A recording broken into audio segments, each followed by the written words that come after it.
Today I'm going to talk to you about a girl called Jeanette, who found her life last year turned upside down by conflict, and whose story illustrates some of the evolution and thinking about humanitarian aid. But her story is also a story about chaos. Chaos can kill children, and often does in conflict zones, but chaos, in her case, was one of the reasons why she's still alive today. And I would explain those two things. Ultimately, the story will explain we owe Jeanette a sincere apology for some failures in the aid system, and the presentation will explain why. Jeanette is the oldest of 6 children. She lives in a country called the Democratic Republic of Congo. She lives in a village about 3 miles north of Goma, and her father died when she was 10, so she's been brought up by her mother, who has brought up 6 children. But in a village in the Congo, there are uncles and aunts and cousins and grandparents all living in the same village, so lots of support. And in fact, for a girl in DRC, this is not bad. Not bad. It's kind of a normal childhood for a Congolese girl. Nothing like the comfortable childhood that I expect for my children and the childhood that I had, but actually in her context, kind of average. She even got some years of primary school, which is great. This time last year, a new rebel group formed in the Congo called the M23, and they very quickly gained control of some territory in the neighboring district to Jeanette's village. Jeanette's village was safe enough for the first few months, but one evening in July last year, the M23 made a decisive offensive, and they moved eastwards towards the Ugandan border through a chain of villages, including Jeanette's village. And this is what Jeanette told us about the night when the M23 passed through. It's about 9 o'clock. They're hearing gunshots, they're hearing explosions. They go outside of the house, they find that their aunt's house is on fire, and that her uncle was also on fire. They find 2 burnt bodies in front of the house. She realizes it's her aunt and her grandfather. They're already dead, but she's seeing dead, burnt bodies for the first time. And so panicked. No time to look after those bodies, no time to bury them. People are running to save themselves, not really thinking about each other, which is understandable. And by the time she realizes what's happening, she's lost touch with members of her family. She finds herself in a group of people who are moving south towards Goma, who end up in a camp called Kinyirachinya. She's very traumatized. She's lost her family. She had to abandon her aunt and her grandfather without doing anything to help them. Maybe they weren't even dead, she said, when we met her in the camp. At least Jeanette's got to a displaced persons camp where we can provide all the assistance that she needs. And in fact, there is a huge global humanitarian system which is designed exactly to help people like Jeanette. And over the last 30 years, it's grown in size. So nowadays, globally, $12 billion a year is available for humanitarian aid. And it's a system that's evolved over the last 30 or 40 years. Really, there was a big explosion of people's awareness of humanitarian needs in the 1970s. And that's the time that I refer to as the time of chaos.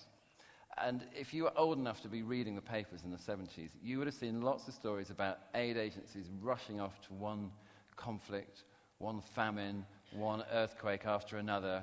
And it was a time when charities were springing up all over the place and raising money in one country to go and intervene in another country that they knew absolutely nothing about. And you would find stories of one homeless family ending up with 3 new houses because they'd registered with 3 NGOs who were all building houses at the same time in the same district. Or my favorite story of very well-meaning people doing something very unhelpful. It was a container load of shoes that was sent out by some very kind folks to a refugee camp in Ethiopia. And when the container got to the camp and it was finally opened, it was found to be full of high-heeled shoes, which are not very useful if you're in a refugee camp in Ethiopia. During this period, you could not fault the well-meaning generosity of everyone who was rushing in to help. But was it an efficient system? Did it really deliver aid to the people who needed it in the way that was appropriate? Not all the time.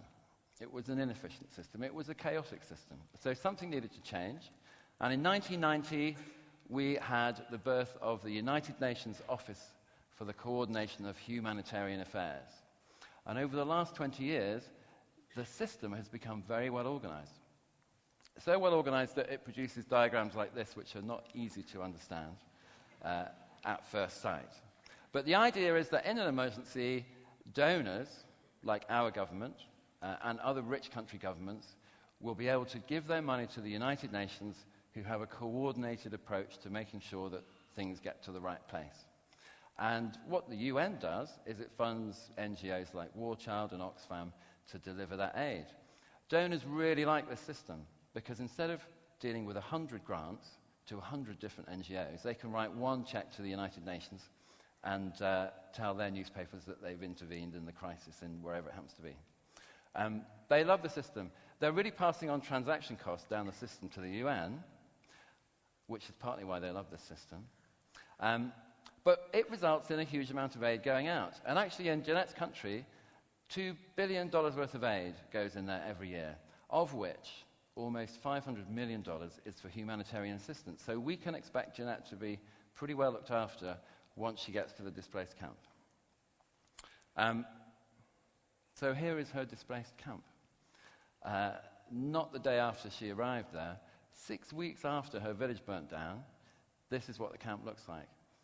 There's no shelter, there's no food aid going in, people are drinking the water that they find in the streams nearby, no healthcare to speak of. There's a complete failure of the aid system to deliver what these people need. We met a 10-year-old girl and her 5-year-old brother who were in the camp on their own. They'd had no food or shelter. They'd been there almost a month with food just for another 4 days, and they were on their own without their family. So where's the $12 million? Where's the UN system? Where's this amazingly efficient, centrally planned way of intervening in emergencies? Jeanette is completely on her own in this camp, like those children. She's very vulnerable to sexual abuse and rape, the rates of which are incredibly high in this conflict area. And the NGOs who would normally intervene, War Child, Oxfam, Save the Children, and even local organizations, they need money.